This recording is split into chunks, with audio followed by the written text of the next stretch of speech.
Mr. Chairman, thank you. The conversation so far reminds me that you and I ought to resolve our differences and introduce legislation. So as Senator Thune said, let's go to work. Our differences are very minor, or they seem very minor in the face of the revelations that we've now seen. So I'm hoping we can move forward, Senator Moran. I share that view, Mr. Chairman. Thank you. Thank you very much for your testimony.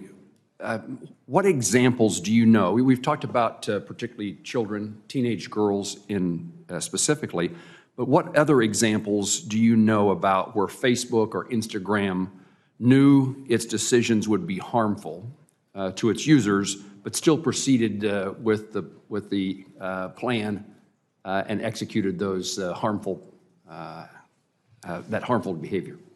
Facebook's internal research is aware that there are a variety of problems facing children on Instagram that are,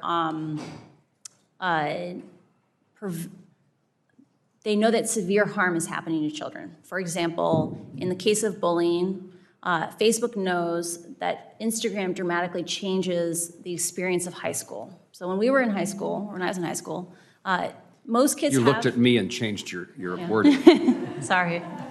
When I was in high school, most kids have positive home lives. Like, it doesn't matter how bad it is at school. Kids can go home and reset for 16 hours. Kids who are bullied on Instagram, the bullying follows them home. It follows them into their bedrooms. The last thing they see before they go to bed at night is someone being cruel to them, or the first thing they see in the morning is someone being cruel to them. Kids are learning that their own friends, like people who they care about them, are cruel to them.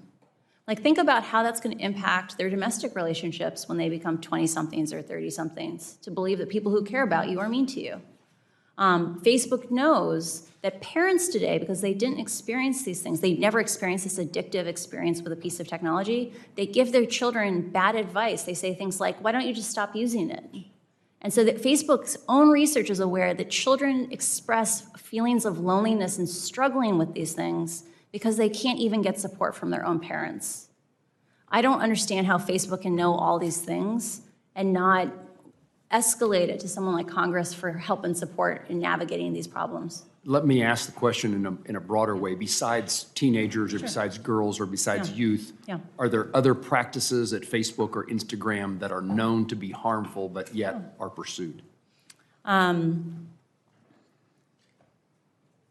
Facebook is aware that choices it made in establishing like meaningful social interactions, so engagement-based ranking that didn't care if you bullied someone or committed hate speech in the comments, that was meaningful.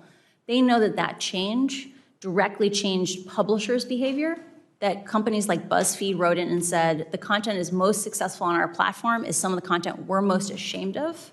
You have a problem with your ranking, and they did nothing. They know that politicians are being forced to take positions they know their own constituents don't like or approve of because those are the ones that get distributed on Facebook. That's a huge, huge negative impact. Facebook also knows that they have admitted in public that engagement-based ranking is dangerous without integrity and security systems, but then not rolled out those integrity and security systems to most of the languages in the world. And that's what's causing things like ethnic violence in Ethiopia. Thank you for your answer. What is the magnitude of Facebook's revenues or profits that come from the sale of user data? Oh, I'm sorry. I've never worked on that. I'm not aware. Thank you. What regulations or legal actions by Congress or by administrative action do you think would have the most consequence or would be feared most by Facebook, Instagram, or allied companies? I strongly encourage reforming Section 230 to exempt decisions about algorithms, right? So modifying 230 around content, I think, has it's very complicated because user-generated content is something that companies have less control over. They have 100% control over their algorithms. And Facebook should not get a free pass on choices it makes to prioritize growth and virality and reactiveness over public safety. They shouldn't get a free pass on that because they're paying for their profits right now with our safety. So I strongly encourage reform of 230 in that way.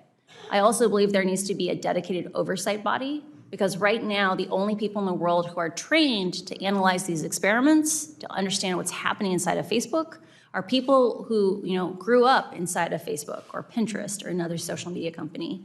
And there needs to be a regulatory home where someone like me could do a tour of duty after working at a place like this and have a place to work on things like regulation, to bring that information out to the oversight boards that have the right to do oversight. A regulatory agency within the federal government. Yes.